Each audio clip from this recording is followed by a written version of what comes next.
Hello friend, आप सभी का आपके अपने यूट्यूब चैनल ब्राइट बुद्धि में आप सभी का स्वागत है। तो आज हम पढ़ेंगे लूसेंट बायो पोर्शन कंप्लीट कर रहे हैं लूसेंट का। इससे पहले हमने फिजिक्स और केमिस्ट्री को कंप्लीट कर चुका हूं। अगर आप नहीं देखे हैं तो प्लेलिस्ट में जा कर के देख सकते हैं। तो आज हम पिछले क्लास में मैंने कंप्लीट किया था, तो मैंने बोला था कि मैं आज उसके आगे का कंप्लीट करूंगा। अगर आप पिछली क्लास नहीं देखे हैं तो प्लेलिस्ट में जा कर के देख सकते हैं। वीडियो अच्छा लगे तो लाइक कमेंट और शेयर जरूर कीजिए। जो पहली बार आए हों चैनल को सब्सक्राइब कर लें। तो चलिए शुरू करते हैं। ऊतक। तो ऊतक क्या है आखिर? समान उत्पत्ति, संरचना एवं कार्यों वाली कोशिकाओं के समूह को ऊतक कहते हैं। समान उत्पत्ति, संरचना एवं कार्यों वाली कोशिकाओं के समूह को ऊतक कहते हैं। और विभाज्योतकी ऊतक क्या है? पौधों के वर्दी क्षेत्रों को विभाज्योतक कहते हैं। मतलब कि पौधे के वर्दी क्षेत्रों को विभाज्योतक कहते हैं और इनसे बनी संतति कोशिकाएं वृद्धि करके पौधों के विभिन्न अंगों का निर्माण करती हैं। ये प्रक्रिया पौधों के जीवन पर्यंत चलती रहती है। विभाज्योतकी ऊतक के विशिष्ट लक्षण निम्न हैं। ये गोल, अंडाकार या बहुभुजाकार होती है। इनकी भित्तियाँ पतली व एकसार होती हैं। जीवद्रव्य सघन, केंद्रक बड़े तथा राजधानी छोटी होती है और कोशिकाओं के बीच अंतरकोशिकीय स्थानों का अभाव होता है। और शीर्षस्थ विभाज्योतक ये ऊतक जड़ों अथवा तनों के शीर्षों पर पाए जाते हैं तथा पौधे के प्राथमिक वृद्धि इन्हीं के कारण होती है। तनों के शीर्षों पर पाए जाते हैं तथा पौधे की प्राथमिक वृद्धि इन्हीं के कारण होती है। पार्श्व विभाज्योतक, इनमें विभाजन होने से जड़ तथा तनों के घेरे में वृद्धि होती है, अर्थात इससे तना एवं जड़ की मोटाई में वृद्धि होती है। अंतर्वेशी विभाज्योतक, यह वास्तव में शीर्षस्थ विभाज्योतक का अवशेष है जो बीच में अस्थायी ऊतकों के आ जाने से अलग हो गए हैं। इनकी क्रियाशीलता में भी पौधा लंबाई में वृद्धि करता है। इसकी महत्ता वैसे पौधों के लिए है जिनकी शीर्षाग्र को शाकाहारी जानवर खा जाते हैं। शीर्षाग्र खा लिए जाने के कारण ये पौधे अंतर्वेशी विभाज्योतक की सहायता से ही वृद्धि करते हैं, जैसे कि घास।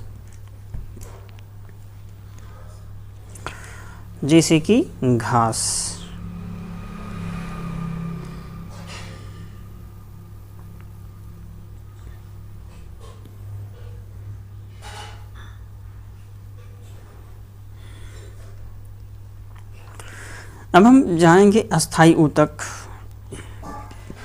को डिटेल्स में पढ़ेंगे वन बाई करके। तो अस्थायी ऊतक उन परिपक्व कोशिकाओं के बने होते हैं। मतलब अस्थायी ऊतक जो होते हैं उन परिपक्व कोशिकाओं के बने होते हैं जो विभाजन की क्षमता खो चुकी तथा विभिन्न कार्यों को करने के लिए विभेदित हो चुकी हैं। ये कोशिकाएं मृत अथवा जीवित हो सकती हैं। मतलब कि अस्थायी ऊतक उन परिपक्व कोशिकाओं के बने होते हैं जो विभाजन की क्षमता खो चुकी तथा विभिन्न कार्यों को करने के लिए विभेदित हो चुकी हैं और ये कोशिकाएं मृत अथवा जीवित हो सकती हैं। सरल ऊतक, यदि अस्थायी ऊतक एक ही प्रकार की कोशिकाओं के बने होते हैं तो इन्हें सरल ऊतक कहा जाता है। सरल ऊतक क्या है? यदि अस्थायी ऊतक एक ही प्रकार की कोशिकाओं के बने होते हैं तो इन्हें सरल ऊतक कहते हैं। जटिल ऊतक, यदि अस्थायी ऊतक एक से अधिक प्रकार की कोशिकाओं के बने होते हैं तो इन्हें जटिल ऊतक कहते हैं, जैसे कि जाइलम। इसे प्रायः कास्ट भी कह देते हैं। जाइलम क्या है कि इसे प्रायः कास्ट भी कह देते हैं। ये संवहनी ऊतक है। इसके दो प्रमुख कार्य हैं: जल व खनिज लवणों का संवहन करना और यांत्रिक दृढ़ता प्रदान करना। पौधे की आयु की गणना जाइलम ऊतक के वार्षिक वलय को गिन करके ही की जाती है। पौधे की आयु के निर्धारण की ये विधि डेंड्रोक्रोनोलॉजी कहलाता है। पौधे की आयु के निर्धारण की ये विधि यह विधि जो है ये डेंड्रोक्रोनोलॉजी कहलाती है। फ्लोएम, फ्लोएम क्या है? फ्लोएम जो है यह भी एक संवहन ऊतक है। इसका मुख्य कार्य पत्तियों के द्वारा बनाए गए भोजन को पौधों के अन्य भागों में पहुंचाना है। अर्थात फ्लोएम के द्वारा यह भी एक संवहन ऊतक है और इसका जो मुख्य कार्य होता है ये पत्तियों के द्वारा बनाए गए भोजन को पौधों के अन्य भागों में पहुंचाना। अर्थात फ्लोएम का जो काम है ये पौधों को भोजन पहुंचाने का काम करती हैं और जो जाइलम होती हैं ये पौधों के विभिन्न भागों में जल को पहुंचाने का कार्य करती हैं। जल व खनिज लवणों का संवहन करती हैं। प्रकाश संश्लेषण, पौधों में जल, प्रकाश, पर्णहरित तथा कार्बन डाइऑक्साइड की उपस्थिति में कार्बन डाइऑक्साइड के निर्माण को प्रकाश संश्लेषण कहते हैं। पौधों में जल, प्रकाश, पर्णहरित, कार्बन डाइऑक्साइड की उपस्थिति में कार्बोहाइड्रेट के निर्माण को प्रकाश संश्लेषण कहते हैं। जैसे 6CO2 प्लस 12H2O ये आपस में मिल करके 6CO2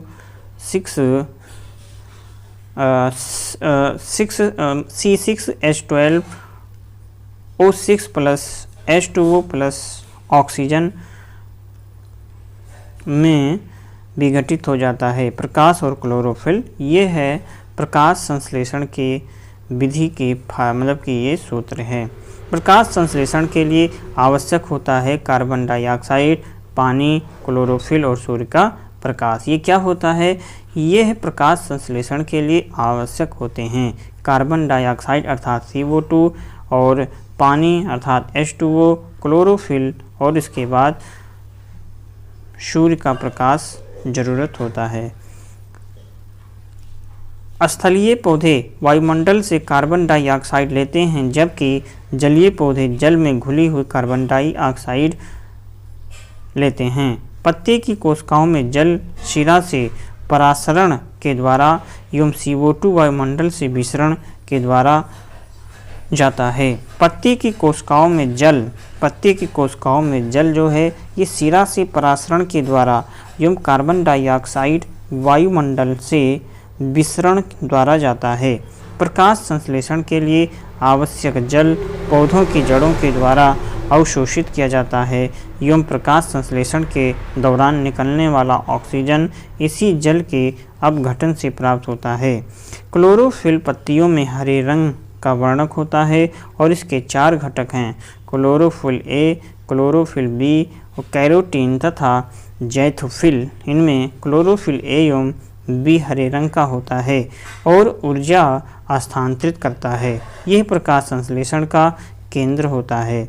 क्लोरोफिल के केंद्र में मैग्नीशियम का एक परमाणु होता है और क्लोरोफिल प्रकाश में बैंगनी, नीला और लाल रंग को ग्रहण करता है।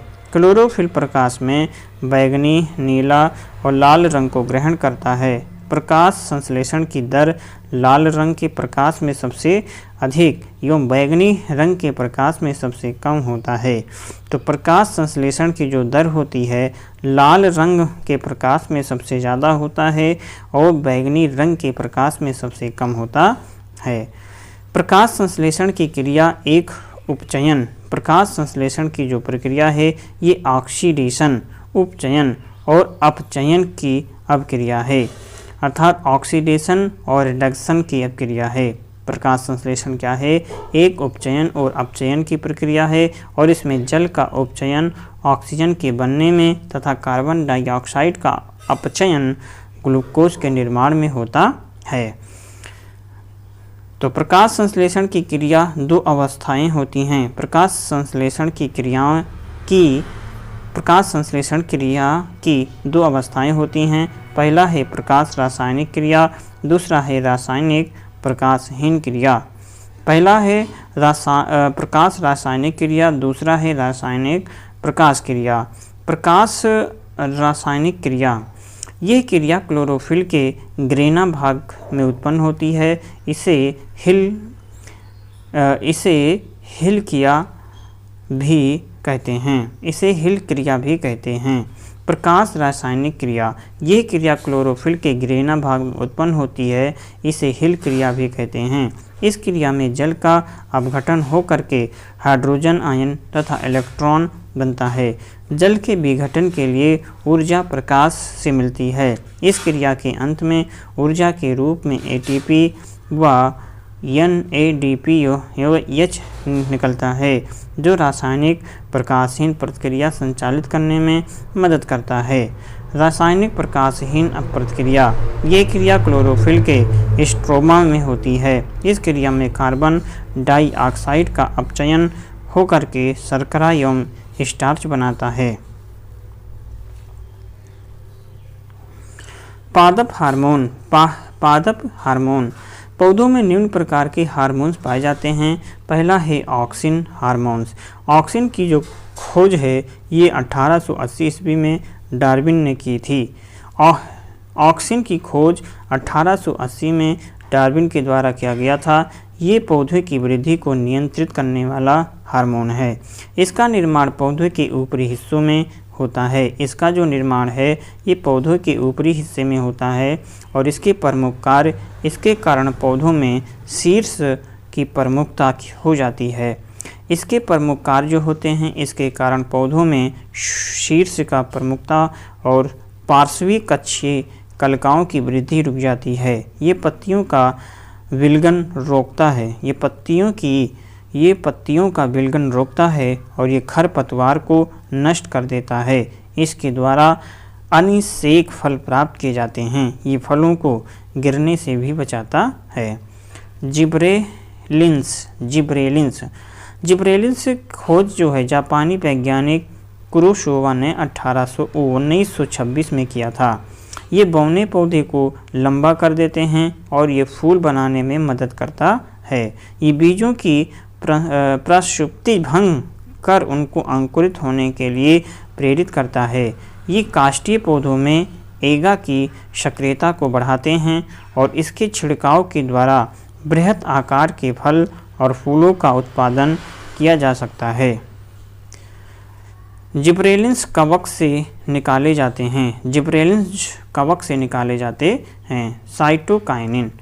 साइटोकाइनिन जो होता है, इसकी जो खोज है ये मिलर ने 1955 ईस्वी में की थी, परंतु इसका नामकरण लिथाम ने किया था। किसने? लिथाम ने किया था। इसकी खोज जो है मिलर ने 1955 में लिथाम ने किया था। ये प्राकृतिक रूप से ऑक्सिन के साथ मिलकर के काम करते हैं और ये ऑक्सिन्स की उपस्थिति में कोश का विभाजन और विकास में मदद करता है। ये जीर्णता को रोकता है। यह आरएनए एवं प्रोटीन बनाने में सहायक भी होता है। साइटोकाइनिन बौने पौधे को लंबा करने के लिए प्रयोग किया जाता है। एब्सिसिक एसिड जो होता है, इस हार्मोन की खोज सबसे पहले 1961 और 65 में कार्ल्स एवं एडिकेट के द्वारा किया गया। बाद में वेरिंग ने भी की। यह वृद्धि रोधक हार्मोन है। ये बीजों को सुषुप्त अवस्था में रखता है। ये पत्तियों के विलंगन में मुख्य भूमिका निभाता है। ये पुष्पन में बाधक होता है। एथिलीन, यह एकमात्र ऐसा हार्मोन है जो गैसीय रूप से पाया जाता है। गैसीय रूप से पाया जाने वाला हार्मोन जो होता है ये एथिलीन होता है और हार्मोन के रूप में इसे वर्ग ने 1962 में प्रमाणित किया। यह फलों को पकाने में व मादा पुष्पों की संख्या में वृद्धि करता है। ये पत्तियों, पुष्पों, फलों के विलगन को प्रेरित करता है। और अगला है फ्लोरीजेंस ये पत्ती में बनते हैं। फ्लोरीजेंस जो होते हैं ये पत्तियों में बनते हैं, लेकिन फूलों के खिलने में मदद भी करते हैं, इसलिए इन्हें फूल खिलाने वाले हार्मोन भी कहा जाता है। तो फूल खिलाने वाले हार्मोन फ्लोरीजेंस कहलाता है। ट्राउमैथिन क्या है? ट्राउमैथिन हार्मोन, यह एक प्रकार का डाइकार्बोक्सिलिक अम्ल है। और इसका निर्माण घायल कोशिकाओं में होता है, जिससे पौधों के जख्म भर जाते हैं। पादप रोग, विषाणु जनित रोग। तंबाकू का मोजेक रोग, इस रोग में पत्तियां सिकुड़ जाती हैं तथा छोटी हो जाती हैं। पत्तियों का क्लोरोफिल नष्ट हो जाता है और इस रोग का कारक है tobacco mosaic virus. Tobacco mosaic virus जो वायरस है और इसका नियंत्रण है रोग से प्रभावित पौधों को इकट्ठा कर जला देना चाहिए। रोग से प्रभावित पौधों को इकट्ठा करके जला देना चाहिए। पोटैटो मोजेक क्या है? Potato mosaic. यह रोग पोटैटो वायरस यक्ष से होता है और इसमें पत्तियों में चितकबरापन तथा बौनापन के लक्षण प्रदर्शित होते हैं। बंकी टॉप ऑफ बनाना। बंकी टॉप ऑफ बनाना, यह रोग बनाना वायरस 1 के द्वारा होता है। इस रोग में पौधे बौने तथा सभी पत्तियां शिखा पर गुलाबवत एकत्रित हो जाती हैं। रंग परिवर्तन। हरिमाहीनता एक विषाणु जनित रोग है। इस रोग में पूरी पत्ती का रंग पीला, सफ़ेद या मोजेक पैटर्न का हो जाता है। वेन क्लियरिंग में शिराएं पीली व अन्य भाग हरे तथा वेन बाइंडिंग में शिराएं हरी व अन्य भाग में हरिमाहीनता होती है। जीवाणु जनित रोग। आलू का शैथलिक रोग, इसको रिंग रोग के नाम से भी जानते हैं क्योंकि जाइलम पर भूरा रंग बन जाता है। इस रोग का कारक है सुइडोमोनास सोलेनेशियम नामक जीवाणु। इस रोग में पौधे का संवहन तंत्र प्रभावित होता है। Black arm of cotton. इस रोग का कारक जेंथोमोनास नामक जीवाणु है और इस रोग में पत्ती पर छोटी सी जलाद्र संरचना अर्थात भूरा रंग हो जाती है। धान का अंगमारी रोग। यह रोग जेंथोमोनास ओराइजी नामक जीवाणु से होता है। इसमें पत्तियों की एक या दोनों सतहों पर पीला हरा स्पॉट दिखाई देता है। साइट्रस कैकर, इस रोग का कारक है जेंथोमोनास सिट्री नामक जीवाणु है। इसकी उत्पत्ति चीन में हुई थी और नींबू की पत्तियों, शाखाएं, फल सभी इसी रोग से प्रभावित होती हैं। गेहूं का टुंड्रू रोग। गेहूं का जो टुंड्रू रोग का कारण जो है ये है कोरिनोबैक्टीरियम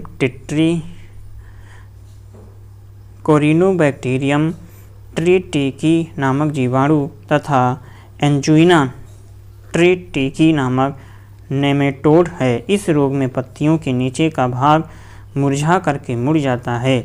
करनाल बंट भी गेहूं का एक बीमारी है।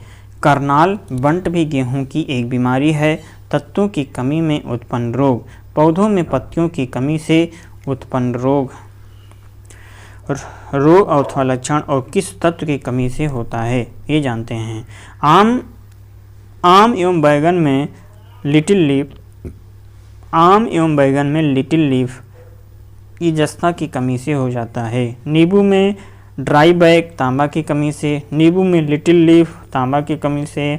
फूल गोभी में बाउनिंग जो होता है बोरोन की कमी से। मटर में मार्स रोग होता है मैंगनीज की कमी से। और लीची में पत्ती का जलना ये पोटेशियम की कमी से। धान में खैरा रोग ये जस्ता की कमी से हो जाता है। आलू का ब्लैक हॉट जो होता है ये भंडारण में ऑक्सीजन की कमी हो जाती है ना। आलू का जो ब्लैक हट रोग होता है ये भंडारण में ऑक्सीजन की कमी से होता है। आंवले में निक्रोसिस ये बोरोन की कमी से। सलजम में वाटर कोर मैगजीन की कमी से। गाजर में कोटर स्पॉट ये कैल्शियम की कमी से। मक्का में व्हाइट बड ये जस्ता की कमी से। चुकंदर में हट रॉट ये बोरोन की कमी से हो जाता है। वनस्पति शास्त्र से संबंधित कुछ अन्य महत्वपूर्ण तथ्य हैं जैसे कि लौंग फूल की कली से प्राप्त होती है। लौंग जो होता है ये फूल की कली से प्राप्त होता है। कैसर मसाला बनाने में पौधों का वर्तिकाग्र भाग काम में लाया जाता है। कैसर मसाला बनाने के लिए पौधे का वर्तिकाग्र भाग काम में लाया जाता है। और हेरोइन अफीम पोस्ता से प्राप्त होता है। हेरोइन अफीम जो है ये पोस्ता से प्राप्त होता है। एजोला नामक जलीय फर्न को जैव उर्वरक के रूप में प्रयुक्त किया जाता है। एजोला नामक जलीय फर्न को जैव उर्वरक के रूप में प्रयुक्त किया जाता है। जीवित जीवाश्म। जीवित जीवाश्म वे जीव जो आज से लाखों वर्ष पहले इस पृथ्वी पर उत्पन्न होकर के किसी प्रकार प्राकृतिक परिवर्तनों से अप्रभावित रह करके आज भी पृथ्वी पर पाए जाते हैं, वो जीवित जीवाश्म कहलाते हैं। जीवित जीवाश्म का पाया जाना ये प्रमाणित करता है कि जैव विकास हुआ है।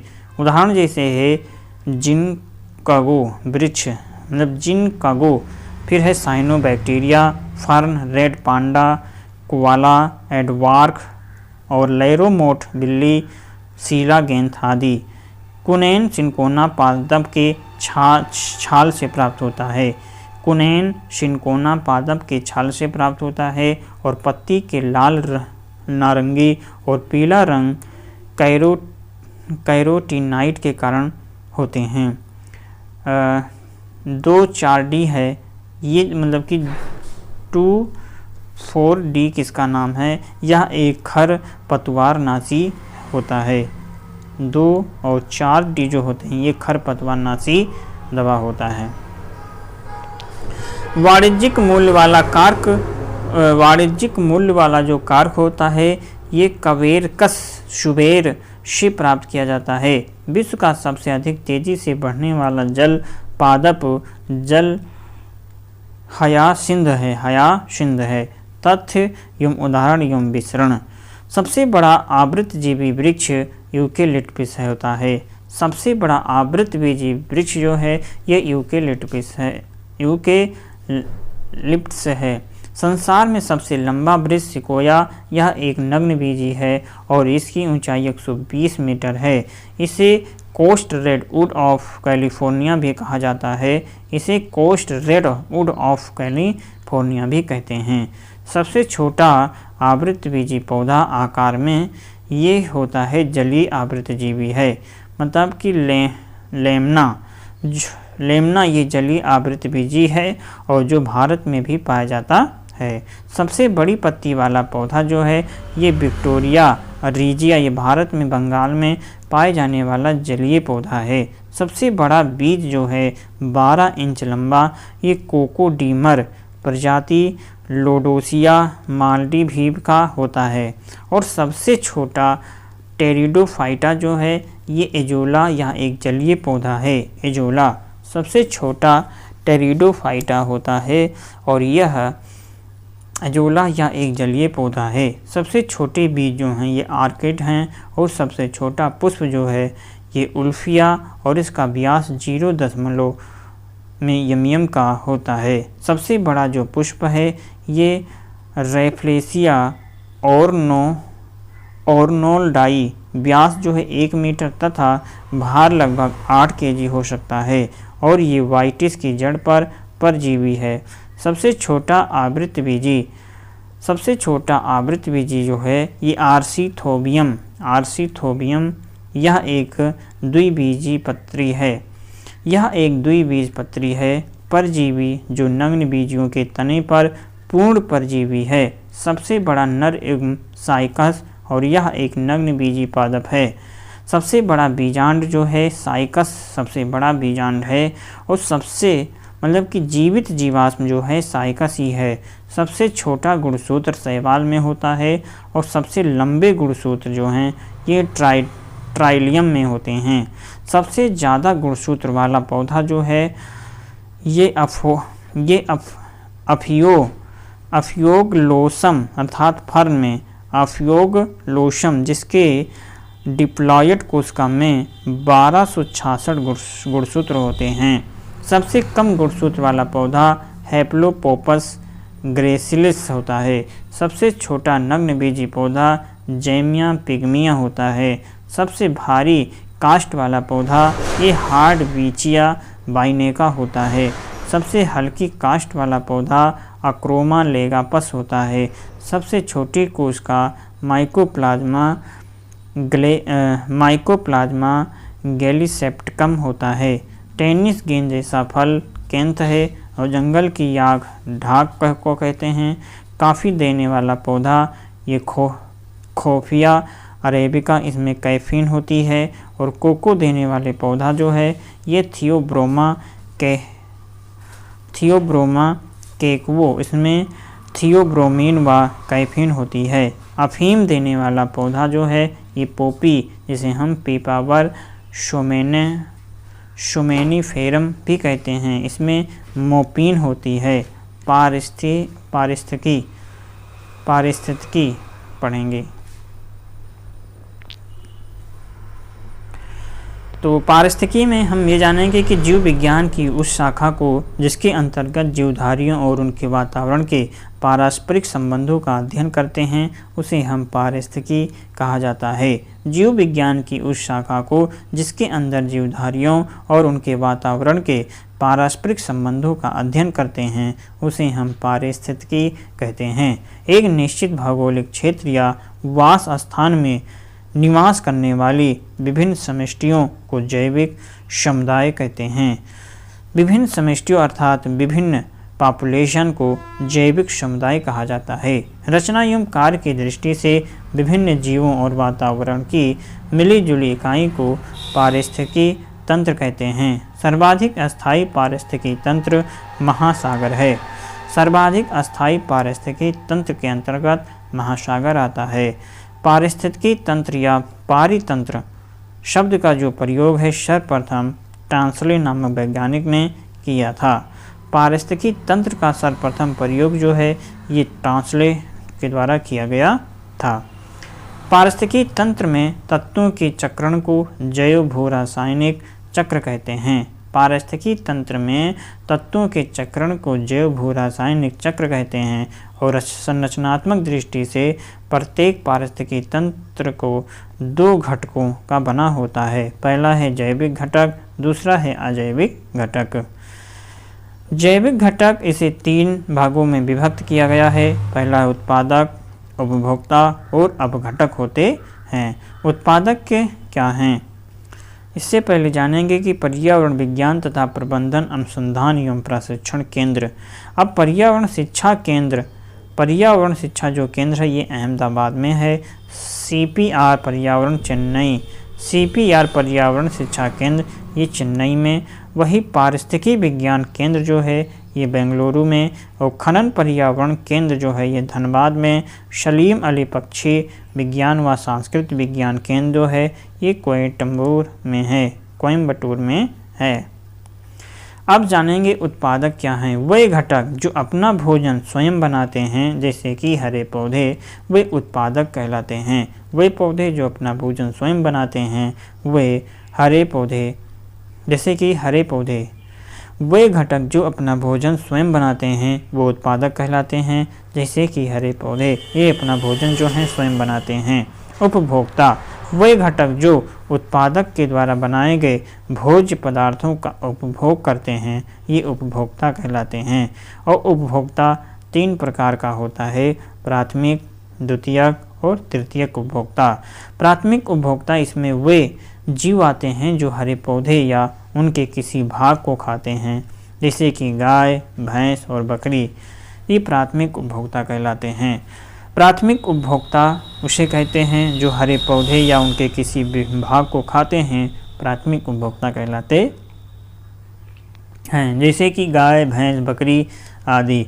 द्वितीयक उपभोक्ता इसके अंतर्गत वे जीव आते हैं जो प्राथमिक उपभोक्ताओं को अपने भोजन के रूप में प्रयुक्त करते हैं जैसे कि लोमड़ी, भेड़िया, मोर आदि।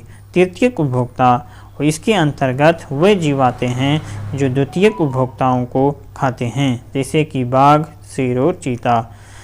खाद्य श्रृंखला में मानव प्राथमिक एवं द्वितीयक उपभोक्ता है, मतलब कि ये दोनों उपभोक्ता मानव है, प्राथमिक और द्वितीयक। तीसरा आता है अपघटक है। इस वर्ग में मुख्यतः कवक एवं जीवाणु आते हैं। कवक एवं जीवाणु आते हैं। ये मृत उत्पादक व उपभोक्ताओं का अपघटन कर उन्हें भौतिक तत्वों में परिवर्तित कर देते हैं। ये मृत उत्पादक एवं उपभोक्ताओं का अपघटन कर उन्हें भौतिक तत्वों में परिवर्तित कर देते हैं। अब अजैविक घटक क्या है? अजैविक घटक के अंतर्गत कार्बनिक पदार्थ और अकार्बनिक पदार्थ आते हैं। तीसरा है जलवायवीय कारक, जैसे कि जल, प्रकाश, ताप, वायु, आर्द्रता, मृदा, खनिज तत्व।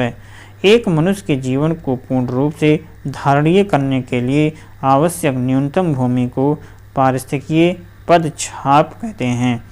सर्वाधिक जैव विविधता उष्णकटिबंधीय वर्षा वन में पाई जाती है और पारिस्थितिकी विज्ञान केंद्र बेंगलुरु में है। पारिस्थितिकी विज्ञान केंद्र जो है ये बेंगलुरु में है। अब हम प्रदूषण के विषय में अगली क्लास में पढ़ेंगे। तो आज के लिए बस इतना ही। वीडियो अच्छा लगे तो लाइक, कमेंट और शेयर ज़रूर कीजिए अपने हित में दोस्तों के साथ, और जो पहली बार आए हों चैनल को ज़रूर सब्सक्राइब कर लें। सब्सक्राइब करके बेल घंटी दबाएं। चलिए मिलते हैं हम अगली क्लास में, तब तक आप पढ़ते रहें, मस्त रहें। नमस्कार।